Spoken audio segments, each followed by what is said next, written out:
Hello, I'm here today with Malachy Walsh, a retired advertising executive who was invited to give a workshop at UFM. So Malachy, why did you come to UFM?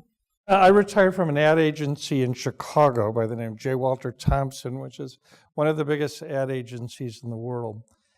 And back in the 1990s, there was a big problem at the agency. Our clients were complaining that young account executives could not write, which surprised people since these students came out of the greatest schools in the US, from Harvard, from Stanford, from the University of Chicago. And clients were complaining that they couldn't follow their presentations or their slideshows.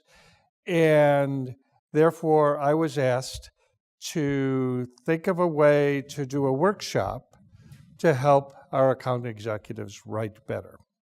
So, having done that, put that together, we found it to be very effective, and I was invited here to kind of give that workshop to folks here. And Malachy, why would an ad agency need a writing workshop? Kind of surprising, don't you think, since our business is communications? Because for some reason or another, young people weren't being taught how to put their thoughts together on paper. And not that they weren't smart, they were very smart kids, and they could write grammatically, but you had a feeling after listening to them or reading them say, get to the point, or I don't understand you, or I can't follow you. So for some reason, they didn't pick up in school the way many people did in the past, how to put their thoughts down well on paper. And how did you develop this writing course? Well, I decided not to go to the universities and ask the teachers because I guess they were part of the problem. So what I did is I went to talk to people who made a living writing. I went to the creatives in our own agency, the people who actually made the ads. I went to Hollywood and interviewed scriptwriters. I interviewed novelists. I interviewed journalists, people who make a living on their basis of to write. And I noticed something that surprised me. You see this index card? For instance, when I went to Hollywood, where people make movies and TV shows, I'd walk into a room and the whole wall would be covered with index cards. And I'd ask, well, what is with all the index cards? And what was with all the index cards is they were capturing all the ideas that they wanted to communicate to people and sorting them in the order that they thought best to communicate. So this kind of capture and sort method seemed to be, in one way, very simple and also a very effective way to start to organize ideas. I should also say the other thing I did, besides asking people who were good at writing, I also asked people what they thought their biggest problem writing is. I discovered people had a lot of fear of writing. They sat down, I'd hear a lot about, here's the blank page. And they were intimidated. They always said, I don't know where to start when I'm supposed to write. And somehow, so I just start writing and then I get lost, and it seems my reader gets lost as well.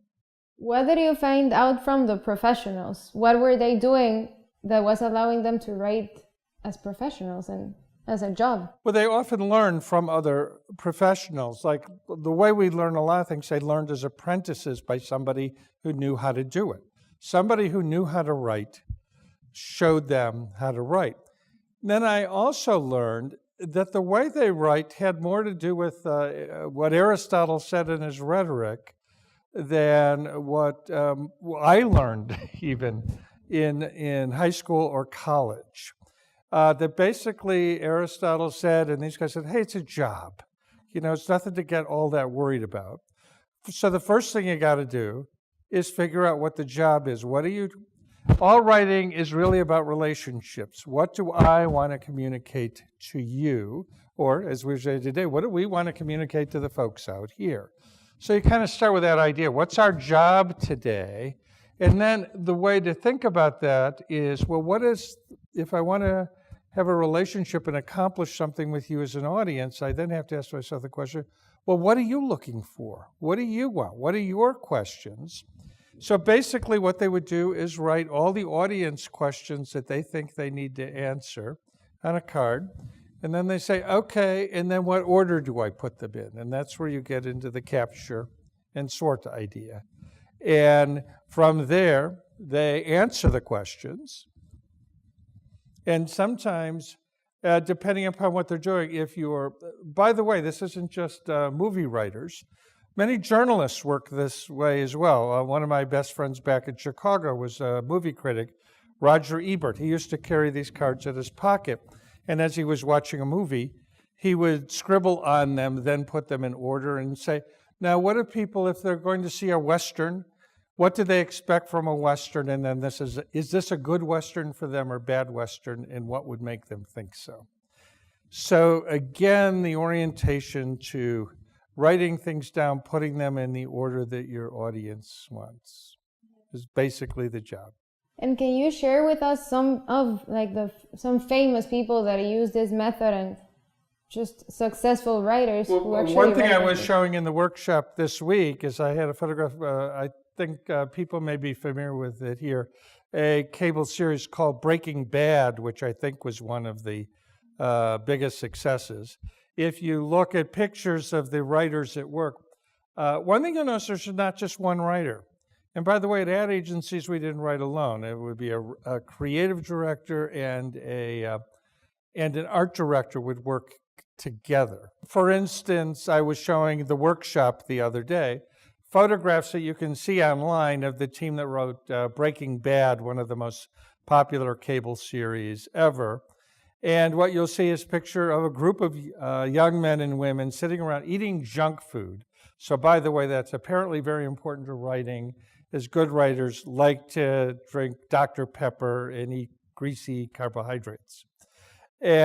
But you saw a whole wall, again, full of cards, and they work collaboratively together. They didn't write alone. That's another complaint I think a lot of us have when we sit down to write. It's kind of lonely. You know, you're sitting there with a blank sheet of paper alone to fill it out. Somehow it's always easy to find something else to do rather than to sit down with that sheet of paper and start setting words on paper. And do you think anybody can do this? Anybody can write? Or is it just some special people that can write? I think anybody can write well. I think there's some people that have a wonderful talent and expertise in putting words or pictures together or stories together. You know, not everybody can be a Shakespeare or a Charles Dickens or anything like that. But nonetheless, that's the way they all worked. Another side, I showed them a picture of a famous novelist who wrote Lolita, Nabokov, and you saw a shoebox full of index cards. Even musicians, Bernstein, who brought us the West Side Story, the musical adaptation of Romeo and Juliet, had a big pile of 3x5 cards. So that's the way they all work. We will not all write as well as them, but to write the kinds of things, most people don't write for a profession. To write the kinds of things you need to write every day, this technique works extremely well. Again, because I think it just gives people an easy way, I like to use the phrase, to pick your own brain, to sort out what do you think? And once you kind of know what you think, and then what do I think the audience wants to know, that's a very manageable task for just about everybody, I think. And what do you think people need to do in order to improve their writing or to become good writers? Well, again, I would use this process, right? Truthfully, I would start by capturing ideas. First of all, decide what your job is. Decide what do I need to accomplish that job? What questions do I need to ask for the audience? Write down my answers to all those and then put them in order. But then there's another task. Once you've sorted your ideas, you probably notice that good writers seem to have a way with words. How do they get that? Is that learnable? Well, I don't think we can all be Shakespeare's. There is a very old way that writers learned how to come up with beautiful language, and they are called schemes and tropes. Schemes are patterns of sentences. One we'd be familiar with would be Veni, vidi, vici, I came, I saw, I conquered. Using periodic statements. Winston Churchill was very famous for that. In fact, Carmen, you and I visited the Guatemala office of J. Walter Thompson, and they were showing off one of their commercials, and one of their commercials used that exact pattern of language. to pace the commercial for the story they were telling. So if you get a list of these with examples and practice them, you'd be surprised. You know, ask not what your country can do for you. Ask what you can do for your country. These are patterns that you can put your thoughts in. And when you do that, they kind of have a sing to them. Another thing is called tropes, which are, we all learn in school, I think, similes and metaphors. But basically what you're doing with a trope is saying, this is kind of like this. And sometimes when the comparison is surprising, all right? When you say, I walked into his office and I saw his face and he looked like a shark, you immediately know something about that person. It telegraphs an awful lot of information about them. So again, using vivid language of metaphors, putting language in patterns, and this again is learnable. Now, many of us, however, cannot do that. You're not going to do that with every sentence you write. But one thing you notice professional users, they're very good at using headlines. And they'll often take special care with a headline to make sure that that's kind of has a little punch to it, you know. 7 ways to lose weight. I will read any article that begins with that headline. Yeah. And Malachy, what's the real secret about being a good writer? Well, you can see it right now. You know what it is? You have to have a magic bow tie. Because truthfully, if you don't have the magic bow tie, it's a hopeless task.